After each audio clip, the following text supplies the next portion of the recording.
கடலூர், விழுப்புரம் உள்ளிட்ட மாவட்டங்களில் வர்த் புயல் மற்றும் வடகிழக்கு பருவமழையை முன்னிட்டு முன்னெச்சரிக்கை நடவடிக்கைகள் தீவிரமாக மேற்கொள்ளப்பட்டுள்ளன. கடலூர் மாவட்டத்தில் வர்த் புயல் மற்றும் வடகிழக்கு பருவமழை குறித்து முன்னெச்சரிக்கை விழிப்புணர்வு கூட்டம் மாவட்ட ஆட்சியர் திரு ராஜேஷ் தலைமையில் மாவட்ட ஆட்சியர் அலுவலகத்தில் நடைபெற்றது. மாவட்ட காவல்துறை கண்காணிப்பாளர், வருவாய்த்துறை, தீயணைப்புத்துறை மற்றும் அனைத்து துறை அதிகாரிகள் இதில் பங்கேற்றனர். கடலூர் துறைமுகத்தில் 8ஆம் எண் புயல் எச்சரிக்கை கூண்டு ஏற்றப்பட்டுள்ளதால் கடலோர கிராமங்களில் தண்டோரா மூலம் மீனவர்களுக்கு எச்சரிக்கை விடுக்கப்பட்டுள்ளதாகவும், கடலோர கிராமங்களில் 41 புயல் பாதுகாப்பு மையங்கள் தயார் நிலையில் உள்ளதாகவும் கூட்டத்தில் தெரிவிக்கப்பட்டுள்ளது. மீட்புப் பணிக்காக 2000 பேர் ஈடுபடுத்தப்பட்டுள்ளதாகவும் தெரிவிக்கப்பட்டுள்ளது.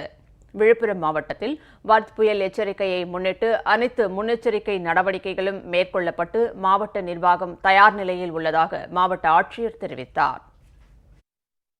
இந்த 166 வல்னரபிள் பிளேசஸ் நம்ம ஐடென்டிஃபை பண்ண இடத்துல எல்லாம் கிட்டத்தட்ட 830 மொத்தம் 830 ஸ்விம்மர்ஸும் கிளைமர்ஸும் நம்ம செலக்ட் பண்ணி வச்சிருக்கிறோம்.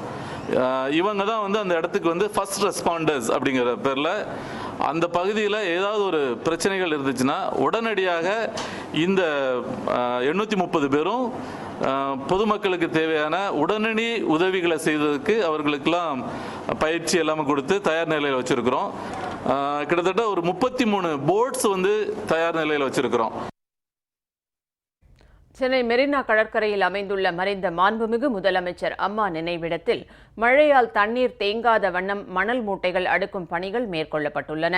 இதனிடையே புதுச்சேரியில் வர்தா புயலை எதிர்கொள்ள அனைத்துவித நடவடிக்கைகளும் மேற்கொள்ளப்பட்டுள்ளதாக அம்மாநில அரசு தெரிவித்துள்ளது.